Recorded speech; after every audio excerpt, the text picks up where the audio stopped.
Welcome to One Nation, One Voice. This is a political platform geared towards enlightening Nigerians to the greatness that you have within, reaching your potential and understanding the wealth that we have throughout the land that we are all standing on. This is your host, Mr. Eke Ukoumunne. In my previous video, we were speaking about the 1966 coup, what led up to the coup, was it an Igbo coup, and what is the way forward. I want you to understand that there are interests both within and without Nigeria, so internally and externally of Nigeria, that don't want to see a greater Nigeria.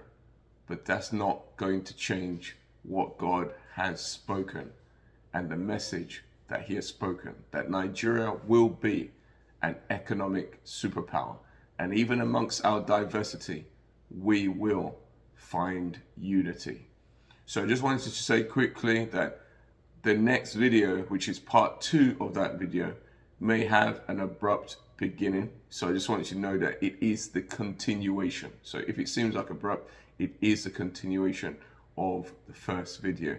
And I'd like to also say thank you for all those who have continued to share this video to 10, 20 people who you wanted to hear the truth. And also thank you for subscribing, right?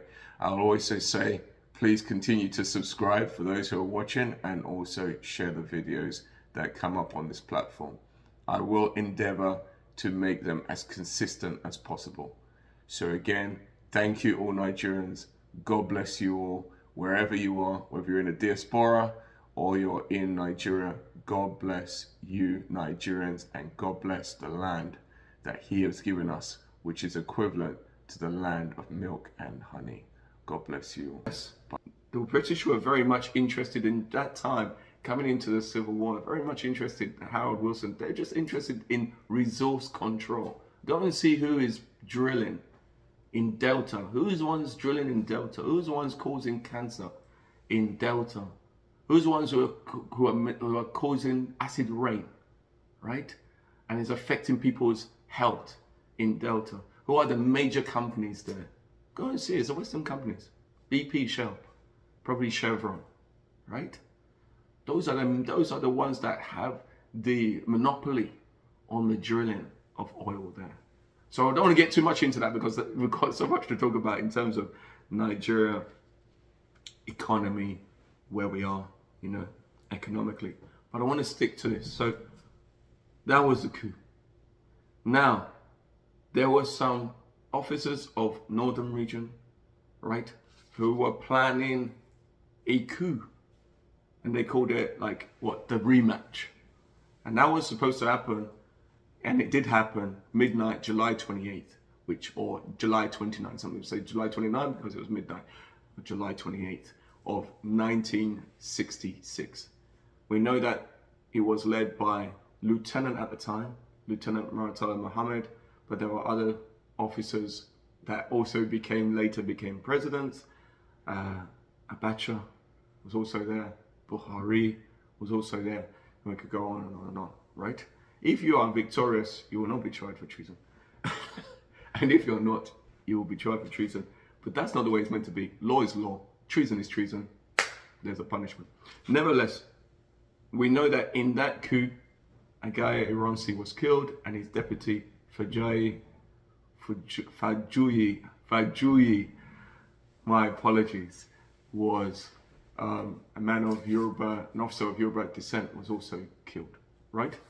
And we know that approximately 300 Igbo officers, again, majority of which had no idea about January 15th coup, were also killed in some interesting and grotesque ways as well. They were murdered. And you can read the history, right? Some were shot, some were buried alive, some were cut up, some were destroyed by grenades thrown into their barracks. And then from there on, from that coup, we now have a new head of state who was General Yakubu Gowon. And then we go on to pogroms in the north, where up to 100,000 Igbos were killed, and again in grotesque ways, eyes gouged out, women's fetuses cut out of wombs, tongues cut off, and it's grotesque. Now the question is, where have we moved on as Nigerians? Like, where have we really moved on? Before I even go into that July coup and even and then go into the Civil War, where have we grown as Nigerians? The same ethnic and tribalistic rivalries that we had pre-independence, we had them post-independence.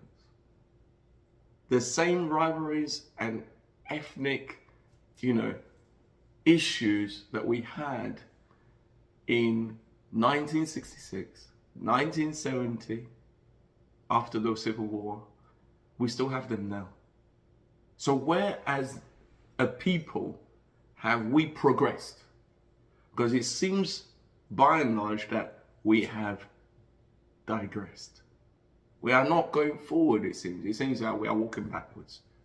In some areas, Nigerians are succeeding, but in other areas, we are not. And at least in the place of unity, peace, and stability, I can't say there are many successes. There's not many successes. So, I want to talk about a few things. We want to talk about systems and systems. Nigeria, I would say, predominantly operates as a unitary state, right? Which is similar to like the UK. So the central government holds the rule, holds the power, and governs the finances and how those finances come in, right? But Nigeria is supposed to be a federal republic, which means that, and this is where a lot of people have been arguing about this recently, and again, I don't want to get too much into this right now because we're going to talk about that on another day, but it's supposed to be a federation, it's supposed to be a federal republic, which would mean that the individual states that we have now, right, are more autonomous and they have charge or power over some security infrastructure like the police. So there'll be state police, not necessarily, when I say state police, as in police that are attached to that particular state. Like in Canada, we have different provinces, right? And we have like an Ontario provincial police, OPP, they can operate anywhere. But even within Ontario, in certain areas, I don't know what would we call, I don't even know what they would call, but like we have Durham police, Hamilton police, within those certain areas, right? But in Nigeria, we don't have that. We have government employed police. So again, we operate more like a unitary state, less than a unitary nation or country, less than a federation. Nevertheless, won't get too much into that. So you had the programs. Then 1.1 million approximately Igbos left other regions because they felt they could not be guaranteed of their safety. So they went back to what was then the Eastern region. And I'd like to say again, the Eastern region did not just comprise of what later then became the East Central State, and then other states were built from East Central State. So it also included South, right? So Delta, down to Port Harcourt as well. Nevertheless, I'm not saying that only Igbos were killed in those programs. Mainly Igbos were killed, but there were some that were killed that were of South origin. Whether it was Igbos, this one. Just too many deaths. We know about the Aburi Accord. If you don't know, go and read about it. In 1966, am I right? 1967, my apologies, 1967, January in Ghana. Go and read about it, Okay, and look at that. For those of us who are history, or like to believe ourselves as history buffs. What I'm saying is, I want to get to a place here. So in 1967, right, after, as far as Ojukwu was concerned, Colonel Ojukwu was concerned, and the, shall I say, eastern state, or mainly the Igbos from the eastern state, did not feel safe, they said they were going to break away. Honestly, again, you know, there were some reassurances made by the state government, but the Igbos did not feel safe, and the eastern state did not feel safe from what shows in history. So there was breakaway, Biafra. So 1967 to 1970, we have the Biafran or Nigerian Civil War. Some call it Biafran War, the Nigerian Civil War. Now we lead to more deaths. 3 million people died, of which the majority were from Igbo origin, and more than 1 million children died in that conflict. And at the end of the conflict, General Yakubu Gowon, the then head of state, said, "No victor, no vanquish." I don't want to get too much into the Nigerian Civil War. What I want to speak about is, where are we as a people? Because I keep on hearing, now don't get me wrong, don't think for 1 second I'm washing over this sentiment or the feeling of people that lost relatives, uncles, brothers, sisters, nephews, cousins, and so on. I'm not. But what we can do, the only thing we can do as a people, if we say that we are a people, if we say, like, we don't all have to come from one tribe, but if we say that, okay, every tribe in Nigeria, every ethnic origin in Nigeria is a Nigerian citizen, right? Then why, as Nigerians, have we not got to that place yet where we can see our fellow citizen as just that, citizens and human beings? In the UK, you have the Scottish, the Northern Irish, the Welsh, and the English. They had conflicts. Go and read your history. There's so many things that happened, even amongst themselves, right? Mainly in England, but even in the UK, right? The English subjected the Scottish, and the English subjected the Welsh. And the English themselves that you call English, if you go back into the history, they come from different parts. Because the original people were mainly the Celts. The English themselves come from the Saxons, which are the Germans. They come from the Vikings, which are from Scandinavia, and the Normans that come from France. Of what we call now France, and what we call Scandinavia and Germany, right? Even Germany has interest in history. So what I'm trying to say is that these things have happened, but what have we learnt? Nothing. Okay, let me not say we haven't learnt anything, but we've learnt very little. I was having this conversation with my wife today, and I was saying, why do you have to be part of one of the major tribal groups or have something in your area like oil to be president?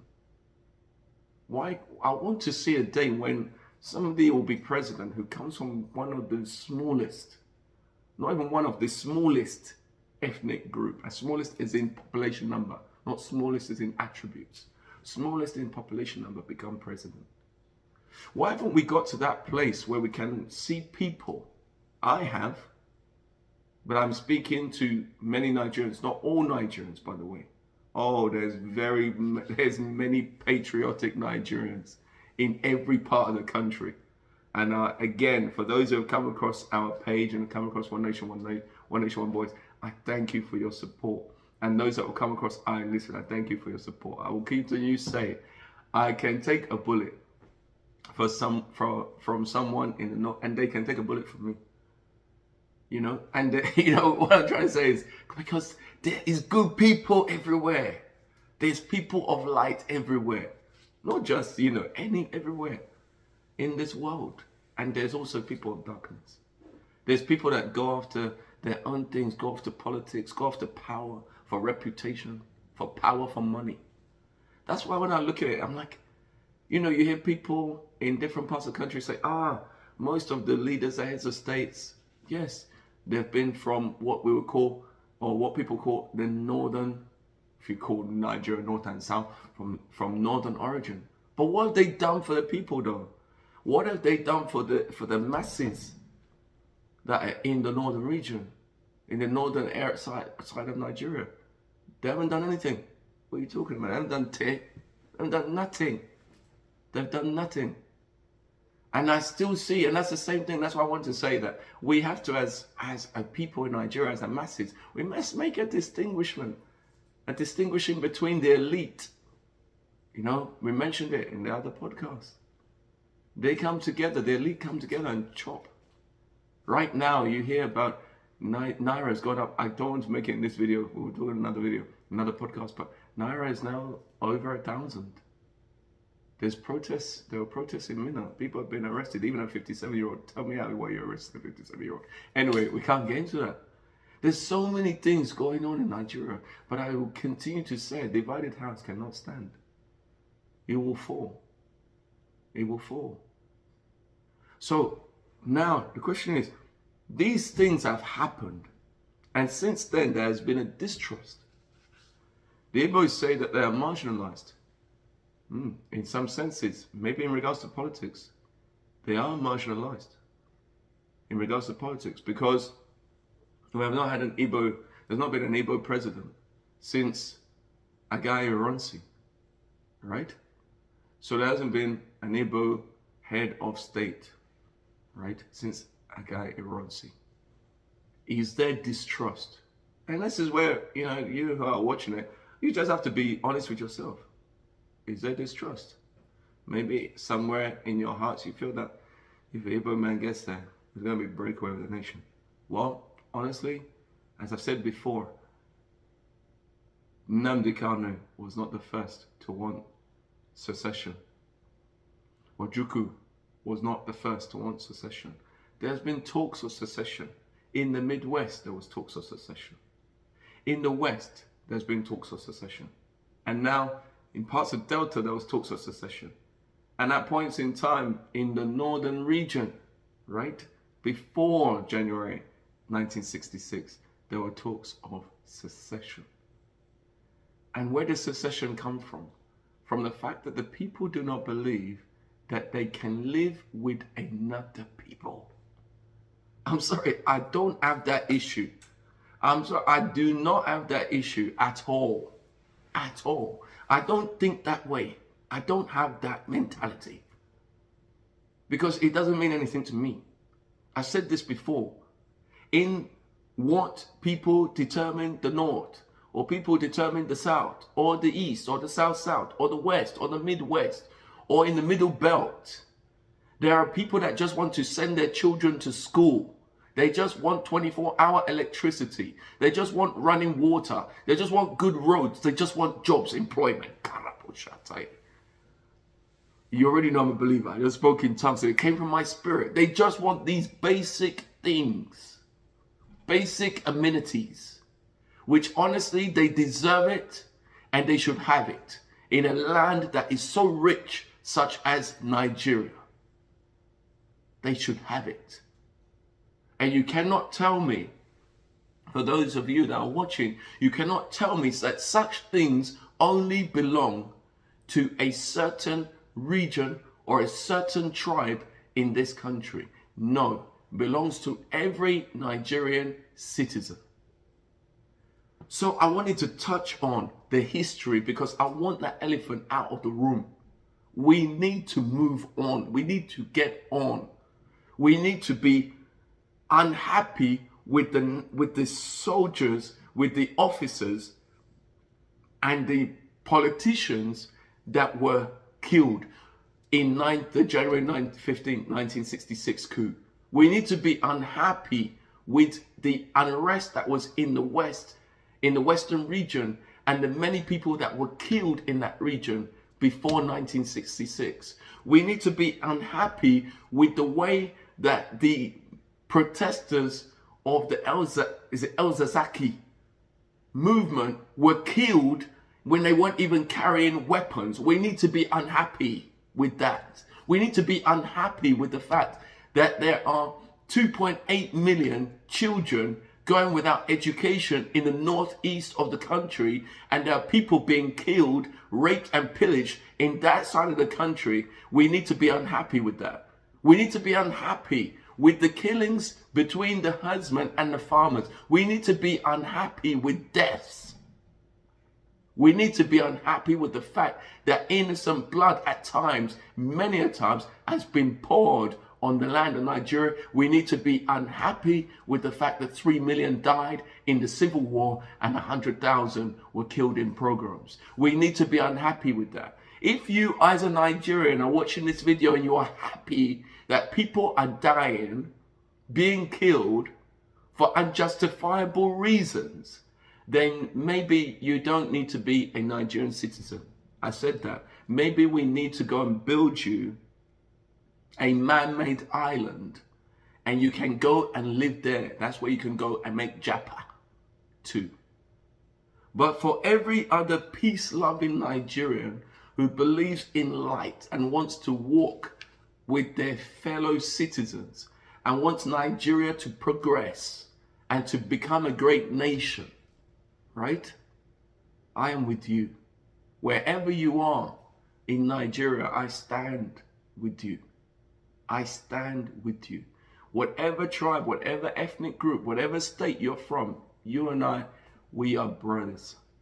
Because you stand on the place of truth and light. And there we are. We have come to the end of this podcast. I actually meant it to be far, far shorter.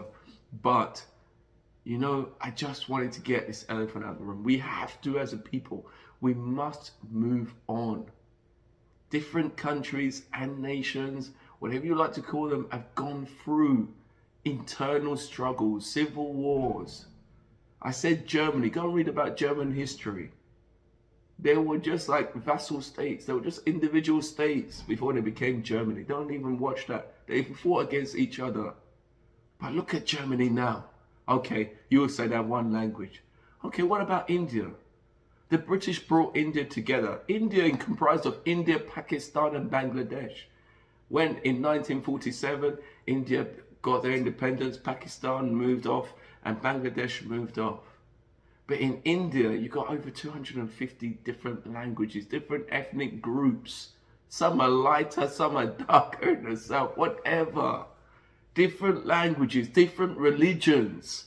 So don't tell me Nigeria is the only country that has got different religions. India has far more religions than we have in Nigeria probably. And yet they've decided, listen, these human beings, we are going to walk together. We're going to do something. We're going to shake the world. We're going to do something. Look at what India is doing.